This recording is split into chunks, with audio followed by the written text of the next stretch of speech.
come to life in this our home. Yeah. And I'm here during the Artist Studio Tour Soma with Tricia Zemek, one of my favorite artists. Hi, Trish. Hi, Nancy. And this is part of what we're doing to document all the amazing art, and have been doing this for a couple of years. But we're in amongst the animals, and because I love your work and I've watched it and followed it, and you have such a wide range. Where are you now? Are you in the ceramic realm, or are you back in painting? I'm back and forth. I really feel comfortable exploring new mediums when I want to try something different. I want to do like an etching or a sculpture or a painting to refresh myself. So right now I'm just finished with my big show I had over the winter, and that was at the New Jersey State Museum, and I have another show in Prague in Czech Republic, and they're asking for paintings. So presently I'm winding down my etchings and I'm going into doing my paintings. I'm doing 3 large paintings of wolves and in their state of decline right now and what their issues are. Being hunted, radioactive wolves in Chernobyl, and in South Carolina we have an island of wolves where they're just segregated, where I want to explore that a bit. So it's 3 paintings plus installation of dimensional work, probably 3-dimensional work. Well, and because I've seen you do everything, and in fact you did illustrations for a remake of the Nancy Drew book. We talked about that briefly. You've done movie posters, and do you find any of it that you like better than others, or does it all float your boat? Or well, it all does, but I have to say sculpture really does float my boat the most. But sometimes sculpture you're limited in what you can do. So I like to, if I want to tell a story further, or if I want to get into textures differently, I'll get into doing etchings or painting. So that's why I do paintings, because there's only so far you can go with a sculpture. Etching is new right now, but I've done it years ago, so I'm going back into it, and I'm really enjoying doing it. And most of your work is environmental, yes, in terms of sensitivity and where you've floated to now. Right. I know that, and we've talked about that, and your husband's a scientist and you're an artist, and you're going more in his direction as well. So really, I think I've been following you about 6 or 7, maybe a little longer, a number of years, and never ceases to amaze me because it's always different and fresh, even if the theme is the same in terms of conservation and environmental awareness. Thank you. I want to thank you so much, Tricia. I really, really do. Thank you. Thanks for being part of the Artist Tour. Thank you. Hi, I'm Ali Takahashi. I'm a Columbia High School graduate from class of 2005. I studied religion and art at Oberlin College, and then I did 1 year in an MFA program at California College of the Arts. But I decided to leave that and kind of establish my own practice outside of an academic setting. My work is concerned with perception of mystery and of the unknown in the everyday. I think my studying religion definitely has influenced the questions I'm concerned with, like how people make meaning. And so I'm particularly drawn to family photos, and I think it's interesting that I come back to these kind of images that become iconic in my life or in my family. And so the past several months I've just been looking at these photos and kind of deconstructing elements from it, and choosing motifs like flowers or water or hair that maybe speak to broader things. But I'm trying to figure that out right now. So I look at a lot of design and patterns, and so a lot of this collage work is just trying to figure out a way to use these photos and add different elements to bring out patterns in them and abstract the images.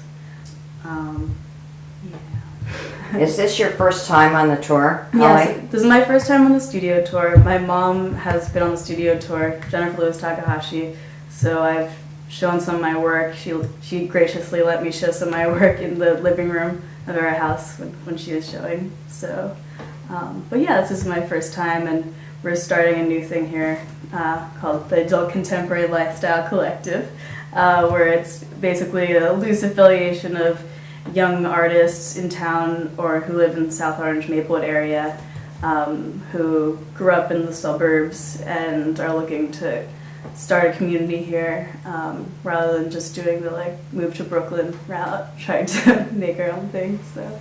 Right, and not that there's anything wrong. Nothing wrong with that, but right. we all found ourselves broke and not able to afford that, and kind of realizing, okay, we can make something happen here. So. Well, and one of the things we talked about briefly before is that, at least in some of our minds, mine in particular, art builds. So if you were to use that art builds as part of a conversation, what would you say art builds? Art builds ideas and ways of thinking and ways of, I don't know, raising questions and initiating conversations, and it builds energy and community. It's been really cool to just feel this shift in how this house feels, just having several different people's art moved in here over the past few days. It's really fun, and I feel like there's a lot of good potential for building, I don't know, anything. Thank you, Melanie. Yeah, Appreciate it. Thanks thank you. for sharing your art with us and that of the rest of your collective. Cool. Thank you. Thanks. I'm Larry Dell, and I wasn't on the tour this year. I've been on the tour maybe 5 or 6 times, so I figured this was an opportunity to go around and look at all the work that I never get to see. And I more or less wound up going to people's studios that I know and know their work, but I guess that speaks towards the camaraderie that the tour fosters. And it was, I had a very good time, and, seeing people, other artists, and I think that's really what, the tour means to me, is that it's looking at people's artwork, but also looking and interacting with other artists in the community. My name's Ash Lumpkin. I've been a member of the studio tour now for 2 years. This is my 2nd year. I'm graduating Columbia High School this year, and for the past 3 years I've been under the art direction of Mr. Kevin Testa. He's been my art teacher for 3 years, and he's just been a fabulous inspiration, just a wealth of knowledge. This fall I will actually be leaving Maplewood to go to Cooper Union to study art for the next 4 years. And throughout high school, I've been sort of on a journey to figure out why I'm making art. And I think what I've come to the conclusion in this past year that my purpose really is to sort of bring people together in conversation who wouldn't usually be together in conversation, to talk about things that we don't usually think about in every day. And I think that bringing those things up in a visual way is the best way to unite people. So that's my purpose, and I've got sculptures inside that show that. Hi, I am Iliana. I am from New York, Queens. I drove out here with my sister to see Raul Matundu's work, and I actually know Raul. He's a co-worker of mine. I've seen him in action while he's taking pictures, and I actually wanted to take a closer look at the rest of his collection, and it is quite impressive, I must say. What I like about Raul's work is that he's able to transform something that's very ordinary to us, a flower here, a flower there, and he transforms it into something that you would never think is as beautiful as it is. He makes the colors pop and just makes it all surreal. And this is one example of it. This happens to be a favorite of mine. I've seen it online. He actually has a website. And what I like about this one is the mysteriousness of it. It looks like it's nighttime and it's snowfall, but it's very foggy. I can see from the title of it, it's called Foggy Park. But again, it's a very surreal image. If you're into that type of work, that type of art, you would definitely enjoy seeing Raul's collection. He also told me that he has a couple of pieces from Jamaica, so if you like to collect work from outside of the country, that's a great thing. I love stuff that's from outside, not from the United States, also from outside, so when he told me that he has work from Jamaica, that's just great. Yeah, you should definitely come and check him out and support our artists. I'm Toby Roxanne Barna. I'm an independent knitwear designer. My whole life, I sometimes feel has been sort of a struggle between art versus craft. I've always really strived to make art, but at the same time I've always kind of been drawn to things that are considered by the art world more crafty, like things like cross stitch and sewing and knitting. And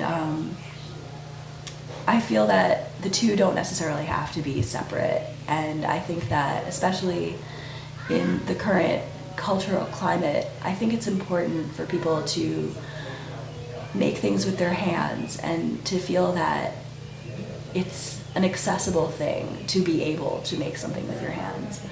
I think currently people spend so much time on computers, and what people do for a living is so abstract and kind of in this ether world that I think it can be really helpful to combat the anxieties of the current cultural climate by actually physically making something, manipulating your physical surroundings in a skilled and artful way to create something that's both beautiful and useful. I'm Chris Thorne, a documentary filmmaker here in Maplewood, and I've pretty much been chosen as part of this collective because of my work and my involvement in the community over the past 6-7 years or so. This piece that I'm presenting here today is called Deleveling the System, and it's a documentary that really focuses on academic placement and inequalities in education. And we're focusing on this particular district, South Orange and Maplewood, is because, I came through this district. I was a student here from first grade on through high school. And I noticed those inequalities while I was a student. So, when I came back from college a couple years ago, I decided to see what had changed since I graduated high school. And I started following the progress, talking to people, and eventually, acquiring enough funds to start this documentary. I've been shooting this documentary for about 10 months or so. We're on our last month because I've been following the entire school year. And we've been following a few students as well. So, we're looking to, head into the next phase of production, post-production in the summer. And I'm really excited about that. And I'm really excited to share this piece with this community because I think it's an important topic, and I really want to spark more conversation about this issue. It has already sparked a lot of controversy, debate, and discussion, just the topic as it is. But I'm hoping this documentary will shine a light on this district, and other districts will look at it and then look at the issues that they have as well. And hopefully we can start to begin a discussion of changing education in the country. So I'm hoping this is one of the pieces that kind of builds that conversation and that discussion. And that's pretty much why I've chosen this particular topic and piece. Do you have a particular belief in the deleveling, and are you hoping this allows everyone to look back from where we are now? What's the future? Yeah, I really, since I've been back and started studying the district and the changes that they've been putting forth, I feel like the direction we're going, which is called deleveling, or sometimes people call it level up, because deleveling sometimes has almost a negative connotation to it. But I think the district is moving in the right place, and I think by focusing on this particular year, you can see how a district might go about fixing some of the problems that they have. So maybe other districts will look at this and go, okay, well, this is one way to do it. Maybe we'll take some of what they did and tweak it a little bit, because nothing is perfect, obviously. But I think this year has been an important turning point, landmark year. And your experience prior, because you're out for a couple of years. Right. Your experience prior and why this was stimulating to you to have this conversation is what? Like I said, I was a student here, and also being a student here and also starting my filmmaking career here in South Orange Maplewood, I kind of started to notice I was in level 3 and 4 throughout middle school and high school, so I could kind of see, you know, in one class, a level 3 class, where I wasn't really getting any encouragement, or I wasn't really, you know, being told what I could do to move up, and then being in level 4 class and it still being, you know, sort of honors, but not as challenging. It was more like, it seemed to me like it was just labels back then. So, you know, when I came back, I wanted to see if those labels had been removed, and, you know, it didn't really seem like there had been as much progress. So it seemed like this year they're starting to really, you know, start removing and peeling back those labels and really challenging not just level 3 and level 2 students, but also level 4 students, because there's a lot of level 4 students that, from my area at least, who, when they got to college, they found out that they weren't necessarily challenged in high school, even though they were honor students. And, you know, that was always kind of, you know, puzzling to me, how even at the honors level, you know, kids feel like they still aren't being challenged. So I think they're really trying to improve rigor and challenge across the board now, which is really what we need. Because, I mean, we have to compete with so many other, you know, countries and people across the country. So I think this is a good step in the right direction. I work in largely mixed media collage using like matte medium transfers for the large part.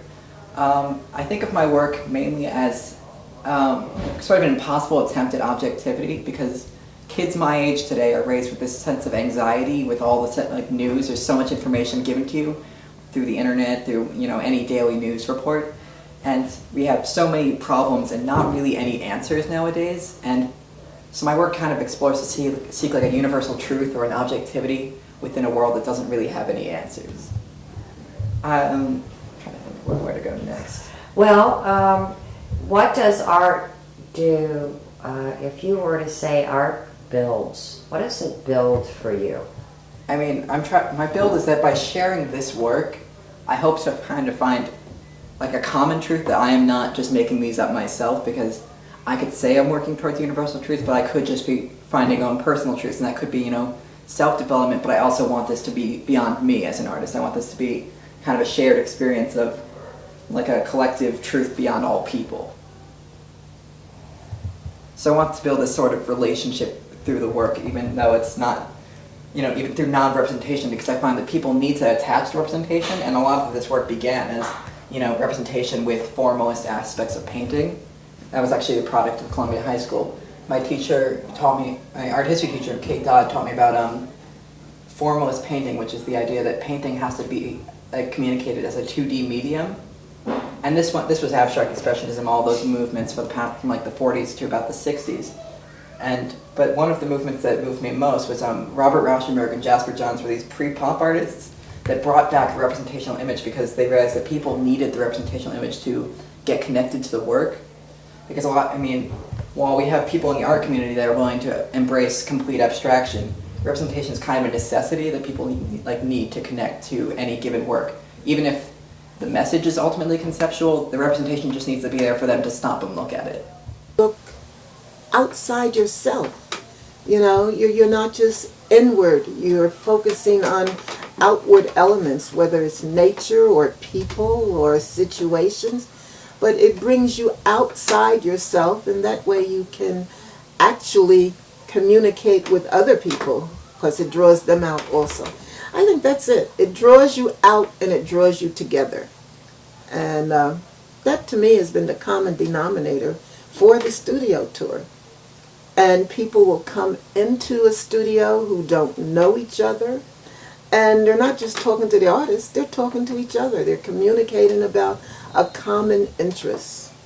And the more people get to communicate, the better people get along. And art allows you to do that. It's that bridge that brings people together.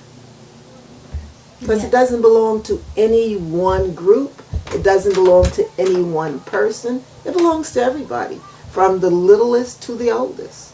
They find something about art that strikes a chord and makes them relate to each other. And that's one of the reasons I like the studio tour. Hi, I'm John Kaufman. I've been living in Maplewood about 25 years. I think I've been on the studio tour since it started. I'm very comfortable and very happy with my stuff today. Here I'm wagging the 3 pieces of PVC PEX, which will become the infinity loop that will house the circles that some of you have been seeing around town. I've learned that this is how it built for me. I have learned about myself, and what I learned about myself is when I do a big project like one of these town-wide projects, I start with an idea and I go to effectuate that idea. However, I'm working entirely different because then I'm putting together pieces of material that exist around me. You know, what do they call reuse of materials or whatever. I read the materials. So I work entirely differently when I do a little piece, which evolves into a sculpture, as compared to when I do one of these town-wide projects. And I can only repeat what I just said. In one case, I'm really working from an idea, like as if an artist makes a drawing and then you try to effectuate it. And here I do that when I do the big pieces. But when I do the little ones, I work from the other place. So thank you very much. It's a pleasure seeing you, and I hope to see myself in film. Hi, my name is Gideon Weiss. I'm a professional artist for the past 11 years or so now. I work both as a sculptor and a jeweler, and I guess I sort of combine the two. My mother, Florence Weiss, invited me to come to share her studio for South Orange Open Studios. I live up in Massachusetts, in Cambridge, and I have a studio in Allston where I do welding and sculpting and jewelry making and all sorts of other work. So I came down and brought a bunch of my new sculpture and jewelry, and the Open Studios was really great. A lot of people came by, and it was really nice to show my new work and get a lot of feedback from people and see how people responded really, really positively to the stuff that I'm working on. And over the past many years, I did a lot of work with large welded steel sculpture and small cast silver and gold and platinum jewelry scale stuff. But in the last couple of years, I've started working with 3D printing, and recently specifically printing in nylon, which allows me to revisit a lot of the metal sculptures that I've done as these 3D printed nylon pieces, which I design on the computer and then have 3D printed and then dye and assemble to make the jewelry or sculpture, which allows me to make these really colorful pieces that are lightweight and a lot less expensive than the metal pieces that I was making. This is one piece that I originally designed as a welded steel sculpture many years ago. That was much larger, and then I shrank it down and made a version with silver castings that was smaller. And then in the last couple of years, I've started working with 3D printed versions of it. And this one is the 3D printed nylon, which is really, I dyed it so I could get this really colorful green color, and it's really lightweight and kind of fun. And so a lot of these new sculptures that I've done, or new pieces of jewelry that I've done, are like smaller versions of the sculptures that I've made. This sculpture up here is a welded steel sculpture that I made last year, and then I've revisited this as earrings and other jewelry. Like this is a bracelet that's sort of based on the same sort of design. And I've also made earrings and other things. So it's been a lot of fun to work at the large scale and then shrink it down to the small scale. Gideon, tell me your connection to the South Orange Maplewood community, even besides your mom. Yeah, well, I grew up here in this house, and I went to school in South Orange, and I went to Columbia High School and took a lot of art classes while I was there. I took like AP Studio Art and design and animation and photography and just lots of electives. That was a really great experience to be able to take all of those classes. And so yeah, I grew up around here. So it served as an art foundation. Sure, yeah. And growing up with parents who are artists and designers and creative parents, being an artist never seemed like anything that was inaccessible or particularly like something that people can't do. It always just seemed like one of those things that you can just do. There didn't seem like a big barrier to doing that. So I grew up with that being normal. And when I went to school, to college, I was a chemistry major, and I studied a lot of other different things. And that the science background and the technical things and all of the things that I studied in school inform my work. And now when I make things, I have all of these areas to draw from. And so when I'm making things, a lot of things are very math and geometrically based and science inspired. Some of it's less so.